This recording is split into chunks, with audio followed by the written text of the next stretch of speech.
To it, man. This is the Gentleman's Club. Thank you very much for joining us on an early Saturday morning. And of course, it's going to be such a blast. We've got an amazing guest in studio with us.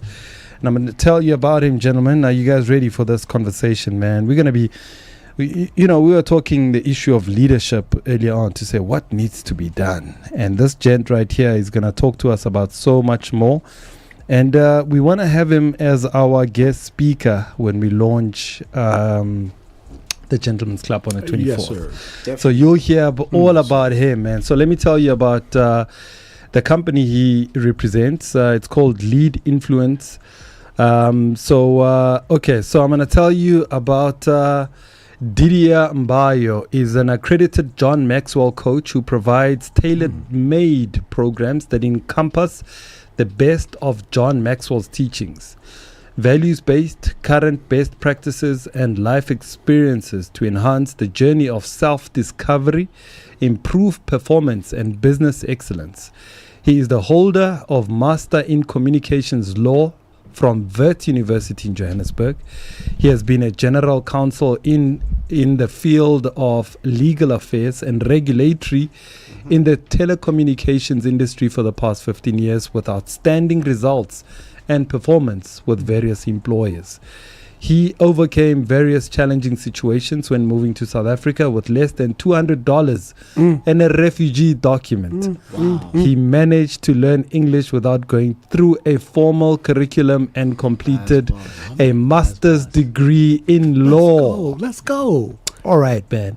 Okay, so here's what he says. He says, from the age of 17, I've always been passionate about encouraging people, helping them to be positive, believe in their inner potential, and live the life of their dreams despite their upbringing. Lead Influence vision is to transform millions of people's lives across Africa through a coaching and training services and equip leaders with the right skills to make a difference. Lead Influence is an accredited coaching and training practice from John Maxwell Academy. It is in the perfect match for business and individuals in need to improve their performance, gain clarity on their purpose, and develop effective leadership. God damn, brother. Yo. All right. Okay, I could go on and on, but I'm going to stop right there. My brother, Didier Mbayo, joins us right here on the Gentleman's Club. Welcome to the Gentleman's Club, sir. Thank you so much, Sipo. Thank you so much for joining us. Wow, man. What a mouthful to talk about your story. I mean, you came here with $200 in your pocket and no English in sight. Okay. Tell us about that. Tell us where you're from and where were you born and raised, brother? Okay, thank you so much. And I really appreciate the opportunity to share a little bit of insight that I have about leadership. Yes. I'm from DRC. Okay. So I'm from Congo. So Congo is a country that has been really in touch with South Africa for many years. Mm-hmm. So when I came here, my ambition was to do a master to pursue my study as a lawyer. Okay. And of course, like I said, I mean, I came with less than $200. And likely, I had a cousin. I had my cousin who was already here. So he really helped me a lot. I did a lot of jobs. I even work in a restaurant. Yeah. And I remember one day I went to eat in that restaurant. People could not recognize me. But I knew the people, and I even call out some of the waiter. I say, but I used to work here. Yeah. Remember so and so? And he say, oh, is it you? I said, yes, it's me. It's still me. Wow. That's crazy. Yeah. Yo. So I think it's been challenging in a sense that that journey showed me that anyone can achieve anything in life. True. As long as you have a goal, as long as you know exactly what you're shooting for. And I will give you a very interesting story. I mean, when I started my master program, my lecturer, her name is Justine White. I remember she told me, to me and my colleague, who is currently the chief regulatory officer for Airtel, he lives in Dubai, Both of us didn't know English we learned English just by interacting with people, reading books. Yeah. She told me when we started the program, she said, but this is crazy. I will never do that. I will never go in France and do a master in a foreign language that I'm not comfortable with. Yeah. So my answer to her was, that's the challenge. Yeah. It's exactly that the challenge. Because it's like you burn the boat. There is no other way around. Yeah. So you have to make it. Yes. And that was my motto, me and my friend. Wow. And we managed to get this master, pass this master, and then I started off with my career. I think my first employer was a former, my former boss was Irene Chandy.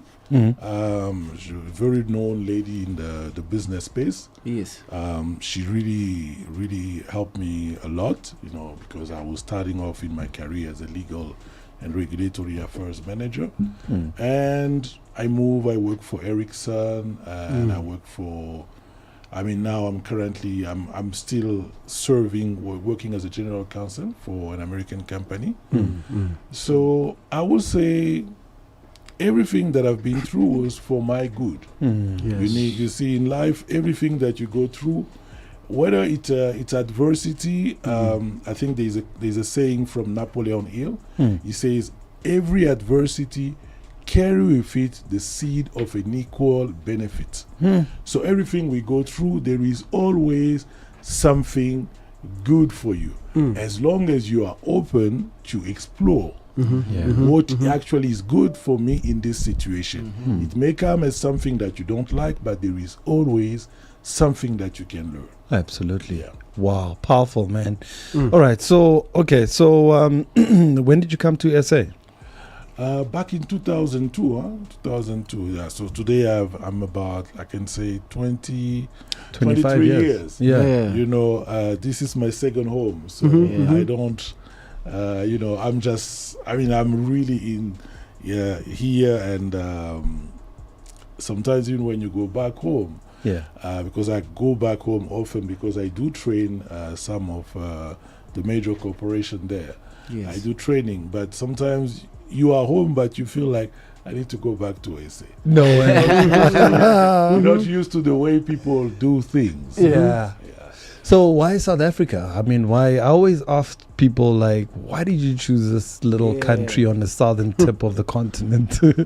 That's a good question. Yeah. South Africa is, I would say, when we look at Africa, I don't know if some of you have traveled quite a lot around Africa, because term of my job, I used to travel a lot. So South Africa is a very advanced country. When we look at the infrastructure in South Africa, we look at, the only thing that I might say that Europe and America has are much more advanced. Europe, for example, I would say the medical system. For someone to get access to medical cover, it doesn't cost much. Yeah. Sending kids to school doesn't cost much. Yeah. Internet, Wi-Fi, those are usually put as a bundle of service. I think that is cheaper. But beside that, there is nothing attractive in those countries, because in actual fact, when I compare with South Africa, in South Africa there is so much opportunity. Since South Africa is one of the countries that everybody is looking at. So when it comes to businesses, or opportunity to grow as a company, when you come here, when you have a head office here, it's easy for you to branch off and start opening somewhere else. It's true, the past 10 years has been a bit of challenge, like in any country. There are times when the economy is not doing well, like you were talking about leadership. But I believe that despite what is happening, there's still some structure in this country. There's still some processes. You see, in many countries, when you travel, the basic that you have here, sometimes you guys take it for granted. True. Like going to the COJ, sorting out your bill, getting your passport ready in 1 week. In some countries, people can wait for 2-3 months to get a passport. Sure. Yeah, Okay? this is true. And they have to pay a lot of money. Not even, I'll just give you a very simple example. In my country, my passport cost you about $250. Sheesh. Damn. What? Yes. $400 out here. Yes. That's 100 more than the USA. Yeah. Yes. And unfortunately, if you need to travel, you need to have that passport. You True. see, here your passport, I think it's 300 rand or 400 rand. Yeah. So there's a lot to say that is working in this country. I also agree that when things are not working, people have the right to stand up. Like you were talking about the water issue, it's very important for people to stand up. Otherwise, we are acknowledging mediocrity. Yeah. Totally agree. But South Africa is still ahead. In terms of the openness, the mindset that you get from people here, people are very advanced in the way they do business. There's nothing that someone can envy. If you live in South Africa, even when you go in America, there's nothing that impresses you. You're just like, okay, yes, maybe there is this, but Sure. there's not things that really impress me in terms of wow, Yeah. So South Africa is quite advanced. It's pretty much the same. Yeah. So it's a land of the milk and honey. Yes, I will say so.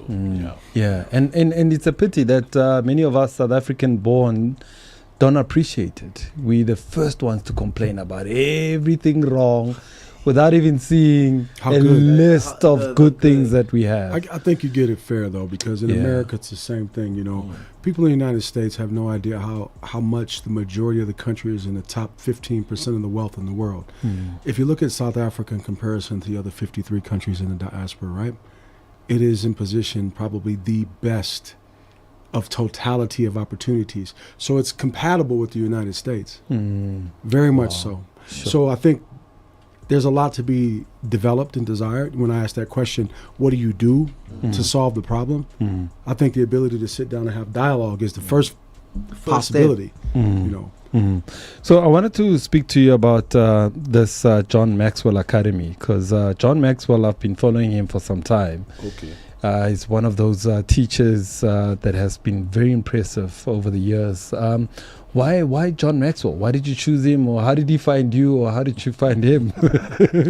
That's a good question. Yeah. I've been reading a couple of books from John Maxwell before I became one of his coach. One thing that I like with John Maxwell is very authentic. Yes. Yeah. So basically, whatever he teach you from something that he has lived. Yes. And that's how I believe coaches, trainers should be actually doing the job. Yeah. You don't teach to people things that you have never experienced in your life, because then you become like a phony. You're talking theory, and people can pick up when you are talking things that you have never lived. Because the reality is, why would you share something that you have never tested yourself? True. Because it's easy to tell people what to do, but you doing it's a different story. So that's why I like John Maxwell, because everything in his books, in his teaching, are based on life experience. Yeah. And I think he's been in the field for more than 40 years. I think he wrote more than 100 books in leadership, communications, teamwork. So he's somebody who actually, everything that he's sharing in his book, it's put in a language that even a child of 10 years old, when they open his book, read it, can understand. That's what I like with him. And that's why I decided to become one of his coach, because even if I have to train and coach people, my aim has always been to simplify things, because people don't have time. Why? Because our brain, the way it's made, have to save energy. The brain like anything that is simple. Yeah. So make it simple for people to remember. Don't make it too complicated by, bringing all these principles. Make it practical, so somebody know, if I do 1, 2, 3, 4, done. My life change. Yeah. Yeah. So how did you find him? I mean, there's so many speakers around. like I said, I mean, I've been following him, and then I've just made a decision. Like, you have, beside John Maxwell, you have Les Brown, you have many people, but I just said, I want to work with this one. Because I believe in everything he said. And maybe, I think the major driver was the fact that he's a pastor. That's also true. Yeah, he's a pastor, and I'm a Christian. I mean, that was one thing that really hooked me up. I said, I need to follow him. Yeah, absolutely. So what have you learned from him? What have you picked up from him? What did you take from attending the course as a coach? Yeah, thank you. I think there's so much. I may not be able to share it in the short space of time that we have. But the first thing and the first principle is lead yourself before you start leading other people. The elephant in the room is not everybody else, it's yourself. Okay? Because most of the time, it's easy for people to start telling others, when you manage a team, you have to do this, you have to do it. But for people to do it, unfortunately, people look at you. Are you doing it? True. Yes, you are the boss, but you need to lead by example. And one of the things that I like in his teaching is, before, as a leader, the biggest challenge is to know your blind spot. Yeah. Most people are not willing to share the blind spot. Okay. Their weaknesses. Yes. How vulnerable they are in certain area. Why? Because there's this so-called understanding that a leader should be perfect, should know everything. And the team that you lead usually knows your blind spot. They know your weakness. They know everything about you, where you are vulnerable. So in fact, you are not doing yourself a favor by being open with your team and say, this area I'm not good. You are good at this, please do it. Absolutely. Because that gives you that authenticity. And people just want to work with somebody that is authentic, somebody that they can trust. In many organizations, you see people leaving. It's not because the organization is bad. No, it's the leaders that are usually bad, because they do not bring that authenticity, which leads to trust. Because how would you expect people to work with you if they cannot trust you? Because if the trust is not there, it means you cannot connect with those people. So your level of leadership is probably level in the way we categorize leadership. It's a level 1. So level 1 is a person who lead through his authority, his position. So it's the saying of where we see people leaving at 5 p.m. Everybody wants to leave the office, and everybody switch off their phone. All of a sudden, but he was here. I'm calling him. His phone is off, because they don't want to do anything with you, because you're not a leader. you're just a boss, or you use your authority. A manager. And that is the lowest level of leadership. So you see. So if you now want to be able to influence people, you need to be able to connect with them. Communication also come through create that bond, because you must be able to connect with people to build trust. If you build trust, you can now be able to get the best out of those people. And those people will follow you, because they can know that we can trust this person. When things go wrong, we know our boss will always tell us the truth. He will always stand by us. Unfortunately, in our lives today, the majority of leaders do not protect the subordinate. Usually, they are not even transparent. I understand that sometimes it's difficult to say, no, we cannot retrench this person when there is a retrenchment process, because they want to save cost. But just be open, tell people, everybody, tell the team what is going on. That, look, guys, we're going through tough time. There will probably be some retrenchment, and unfortunately, in my position, I may not be able to to say. I can try, but again, it's probably a decision that has been taken by the board. It's been taken by the board. So my hands are tied. So I will do my best to see what I can do, but just be open, because people appreciate openness. True. And transparency. Absolutely. Yeah. So, what is leadership? How do you, if anybody wanted to know what leadership is, what is it? Leadership, in the way we define it, is influence. Okay. So if you cannot influence people, you're not a leader. So meaning, if you walk only by yourself, you're not a leader. A leader needs to have people who follow him. So for people to follow you, they must connect with you. If they connect with you, they trust you. Because there are 3 essential questions that any follower always asks about a leader. Can you help me? Can I trust you? Do you share the same vision? And can you help me? Can I trust you?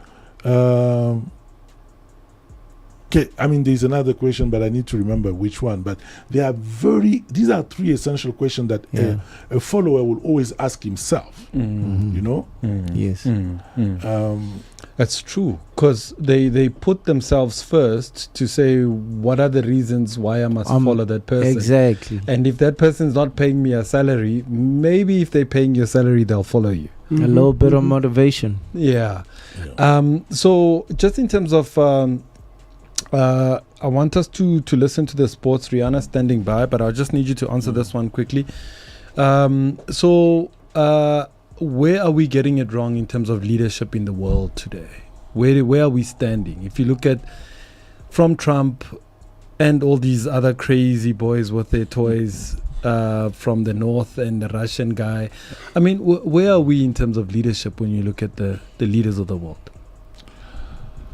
Well, that's a good question and tough one. I'll try to answer, but I hope it won't get you into trouble. So I might say, firstly, when we look at leadership, you ask me, how do we define leadership at the John Maxwell? I say leadership is influence. Sure. Now, there are other school of thought that also believe that leadership may include not influence, but may include the ability to get people to bring result. And for them, that is the core of leadership, meaning you're not a leader if you cannot bring me the result. And I can get those results using anything. Meaning I can walk over people, I can push them to get the result. So that is a different school of thought. I don't agree with that, because in any case, I believe that if you influence people, you connect with them, they will give you the result that you want. Yeah. But again, we live in a world where people have different perspective about leadership. So someone like let's take an example. I mean, you talk about Donald Trump. Donald Trump has his own way of leading because he believes in the way he leads. Yeah. Okay? And despite the fact that I may not agree, but this is the way he leads America. Some American may really like him, may follow him. And I will tell you, it's surprising.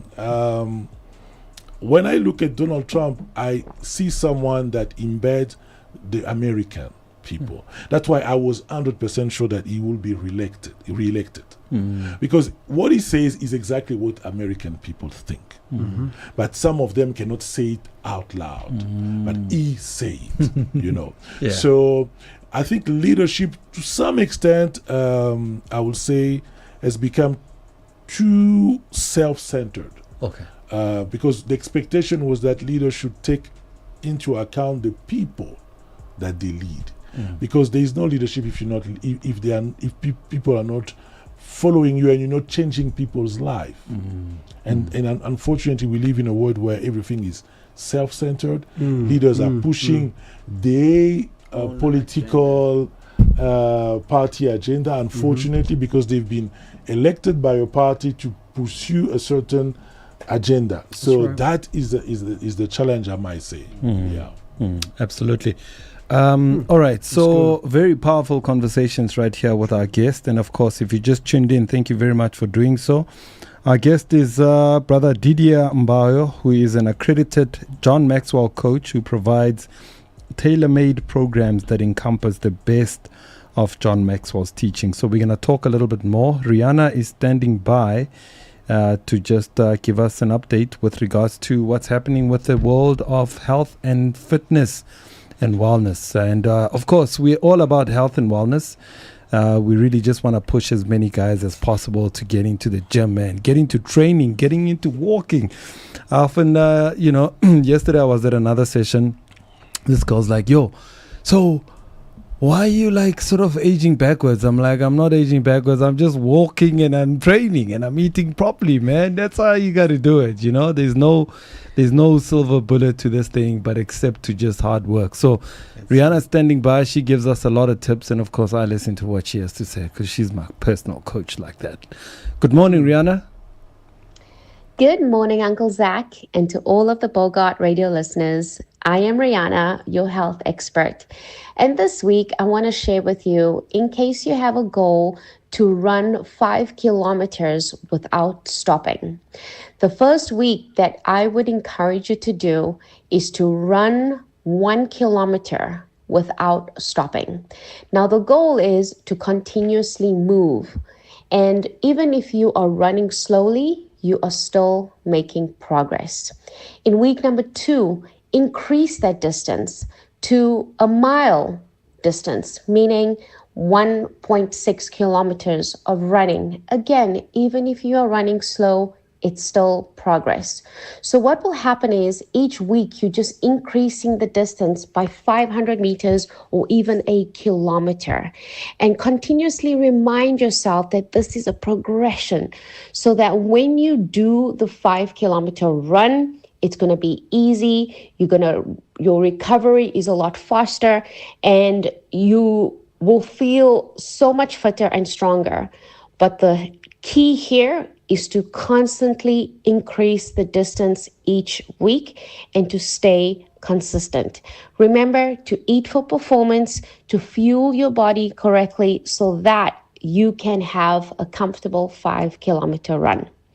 Anyway, guys, good luck. I know the weather is clearing up really nicely. I know it was spring day on the 1st of September. Now's your chance to go out there and hit that run without any difficulties.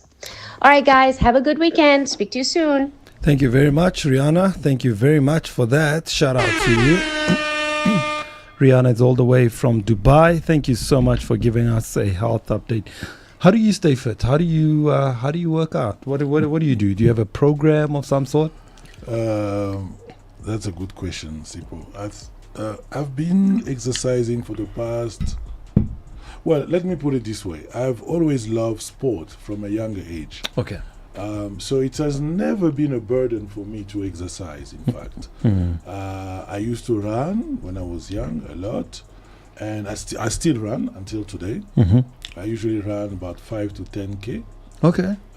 I go to the gym at least 3 or 4 times. A week, yeah. And like today, this morning, there's a practice that I started when I came back from the US this year, called plunging. So I do every Saturday. Yeah. I spend like 15 minutes in the ice. 15? Yeah, 15 minutes. So this morning I was there in the morning early. Yeah. Early at 7:30. Okay. So I was in the ice for 15 minutes. God damn, bro. That's nice. Yeah, so Yeah. it's not easy, but it teaches you resilience and discipline, and your mind become a little bit sharper when you do those things, because sitting in, it's just another level of pain for someone who hasn't done it. But for me, since I've been doing it for the past 6 months, I'm now used to it. But still, the shock remains the same when you get in the ice. That sounds like the shock of everyday thing. Yeah. And do you sink into the bath? Put the whole head under the water as well, or just the head outside? No, just the head outside. But I'm inside the tub. It's enough, right? in Randburg somewhere. I'll give you the address, but they are just few people who goes there. I mean, when I ask them every time, how many people did they book the venue? Maybe 9, usually 10. And most people are afraid of doing it because I think mentally the dominating thought is that cold is not good. So once you imagine in your mind ice, you're not comfortable just getting yourself in the tub. No, I want to try it. I've been afraid of it, but I've seen a lot of basketball players doing it, and I've done football it so players. It's good for recovery also. Apparently, just to heal the muscles. It hurts so good. It hurts for a little while, but it's very effective. How important is staying healthy for your mind? Being healthy. I mean, let's go back to what you were talking about, leadership. How do you expect people to follow a leader who's out of shape? So why am I saying that? Because already when somebody is out of shape, it shows that he doesn't have discipline. Come on, let's talk about that. You see? Because this is first leader. I mean, anybody that you meet, you go on a meeting, you see somebody in shape, you look and you say, oh, he looks good, but there's one thing that shows you he's a disciplined person. He's a person that has goals. He need to achieve this. Already that gives you some sort of confidence about dealing with that person. But when you deal with someone who's out of shape, first you start looking, he can be smart, but that already brings some sort of, doubt or something. Doubt about his ability to deliver. You see. So being healthy is good because it also brings that not only discipline, but it makes you feel good about yourself. True. And you see, most of the time I hear people complaining about lack of confidence, self-worth. But all these things are tied with how you look. Because how you look, it's true, it's an inside job. You have to believe that you are worth, yes, but you also need to work on, your physical appearance. Because, it's like when you go to a meeting, you dress up nicely. You feel good about yourself. True. You're very comfortable. And even, in the discussion, you're very confident. So those are things that are very important today. I mean, you don't want to be out of shape. And why? Because, your level of energy as well. It's impacted. I mean, even your productivity, because if you're out of shape, every time you get tired quickly. True. But if you in shape, it's easy to run things and do things. And beside that, if you have kids, you are married, you want to stay as long as you can on this earth, to be able to see your kids growing up. I'm not saying that it's a guarantee that you cannot die. Yes, people die. Some people are healthy, they die. Yes, but I think the majority of cases where people die is because somehow they did not take care of the health properly. They did not go for a checkup. They indulge in some of the things. They indulge in some of the things that they know are not good for their health, but they just want to live. And it's amazing enough because most of the time, the things that require discipline are the things that we want to do. We want to do often, and it's unfortunate, but we have to do it. Absolutely. But as a coach, as somebody who comes and speaks and changes the leadership in structures in businesses, the issue of personal image, is it taken when you speak to that matter of being out of shape and your self-image? How do people receive it? Because, often when you do speak to people who may be out of shape, they're very conscious of themselves already. They have big, serious problems with who they are and how they look. But if you have to address the issue of personal image and say, take care of your body, exercise a little bit more, do they not find it offensive? Of course, everything starts with the way you communicate. Sure. If you want to tell somebody about him being out of shape, he's aware that he's out of shape. So maybe you need to find a different word to use, because that is very important if you want to build that connection How do you say it? The lady just now say that if you wanna be healthy, you just need to move. You see, sometimes people look at being healthy like going to the gym. I have to spend 2 hours at the gym, 1 hour. Oh, that's too much. No. I think the first step is to start small. Any habit that you create, you need to start small. Just go outside and move your body for 10 minutes, 5 minutes. It's not that much. Absolutely. But you create that consistency. If you create your consistency, you're going to build the momentum. Because once you keep doing it, one day you will say, oh, why can I not do 20 minutes? And then 30 minutes, and then an hour. You see? Because the biggest challenge is to not do anything. Yeah. You know, I always compare achieving a goal as, you see a bucket. Yeah. If you come close to a bucket and every day you put one stone, every day, one stone, after 30 days, you have many stones there. It's true. So don't dismiss the small beginning. Try, do every day something. Absolutely. And then you will see the result after that. But you have to exercise is one thing, but what I understood from doctors is what you eating.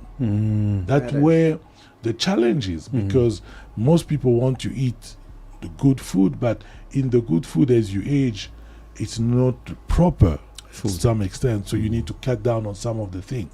Now you need to have that discipline. Unfortunately, nobody else can come and push you to eat the proper food if you start cheating, because some people may say, no, I eat healthy to his partner or his wife, but when he goes out, he indulges himself in eating fast food. But let me quickly talk about self-image, because I like the topic of self-image.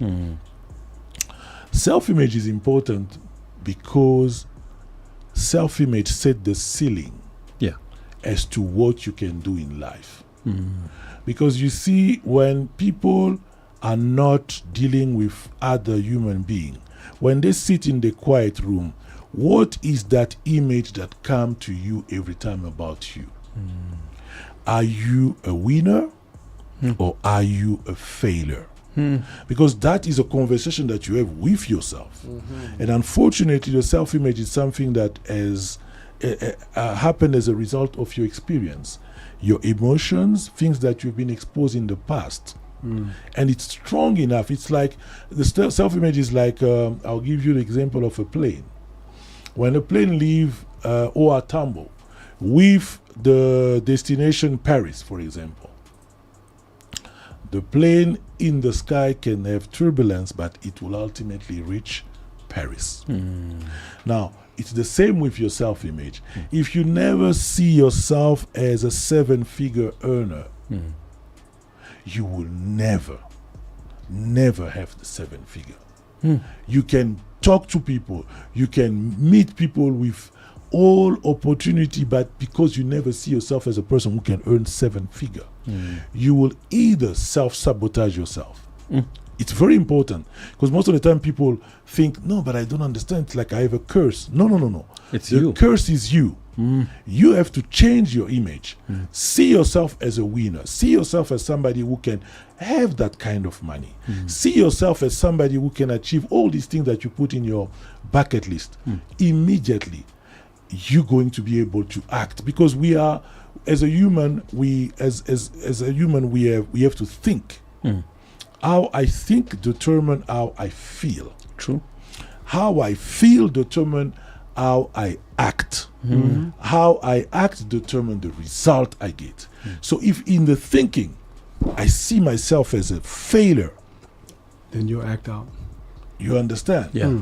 My feeling will probably be somebody who will procrastinate, avoid doing things, always, not feeling confident. No action, no result. So if you follow that process, I think this has been taught by the deceased Bob Proctor. Oh, he's a Canadian. Yeah. I don't know if Bob you know Proctor. about Yeah, him. of course. Bob Proctor. Yeah. I follow his teaching a lot. I mean, he He's a explained legend. He's a legend. He explained those things very easily the way I'm telling you. Thought, feeling, actions, and result. So if you decide to change your life, the first thing you need to change is your self-image. Yes. Start seeing yourself as that person that can do it. Once you see yourself as that person, the energy, your feeling change. True. You become energized, you become enthusiastic, and you move to action. Actions, result come. Absolutely powerful. Are leaders born or are leaders made? Good question. I mean, that's a question that most people ask. I don't agree with that. Leadership is a competency that anybody can acquire. Okay? It's true there are people who are born with gift, ability to lead. Okay? But again, a gift is nothing until you perfect it. You know, you can be talented in some area, but if you don't work on it, improve, you will never be the best in that area. So leadership is a competency that anybody can acquire. Anybody can become a leader, but you have to apply certain principles to be able to lead. Absolutely. Very powerful. So we've got about 10 minutes to go, gents. So this 10 minutes I want to dedicate it to the Gentlemen's Club, because I wanted us to have a perspective to the man we're dealing with today in the studio, so that he paints the picture of where we are going with launching the Gentlemen's Club. You and I met the other day and we started chatting about, our working together. What is it about what we proposed to you about the Gentlemen's Club that actually made you interested? I think the first point is interacting with people. That is the first step. I mean, the thing that really hooked me up was the fact that I can be in touch with people that are willing to change their life. You see, I coach a number of people. One of the things that helped me when I coach is the willingness. If somebody is not willing, trust me, you can coach, is not going to change. So when people are willing to change already, they have that intention. And the other thing is, all of you come with a lot of potential and a lot of hidden talent.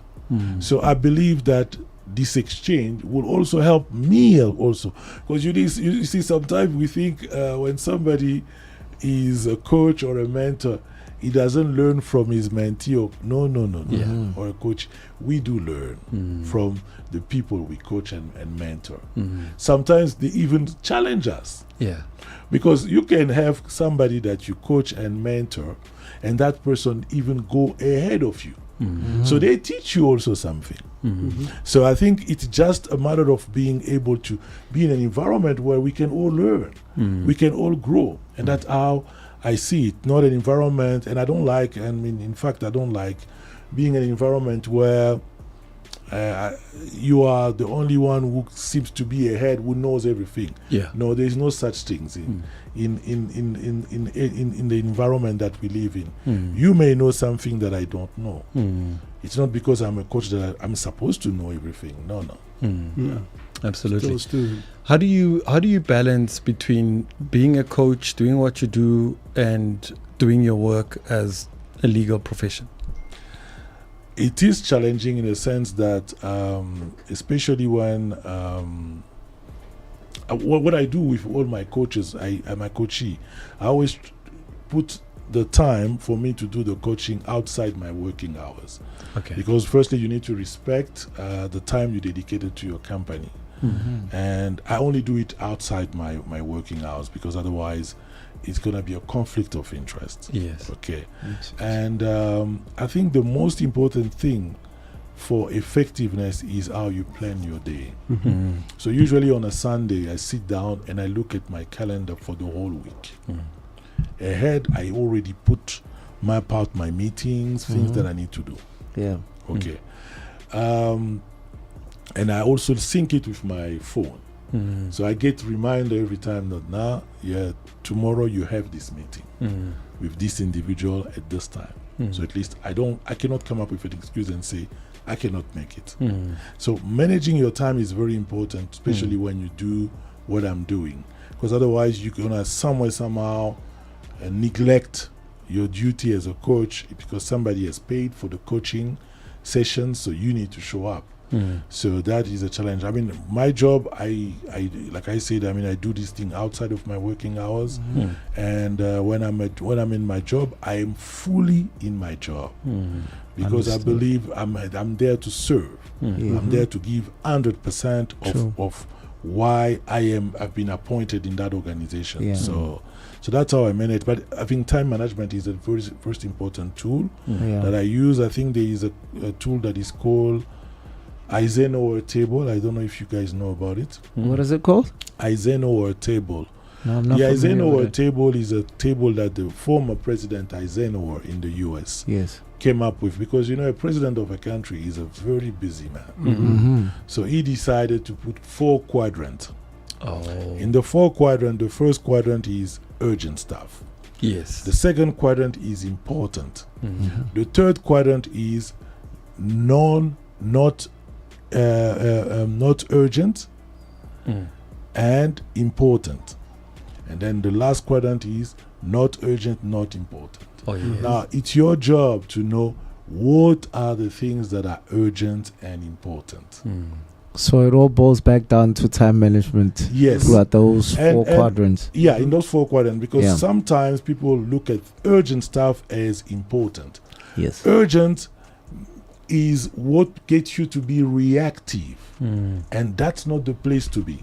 You have to be able to manage the important stuff, because when the important stuff are taken care of, you become proactive, because then you can see ahead.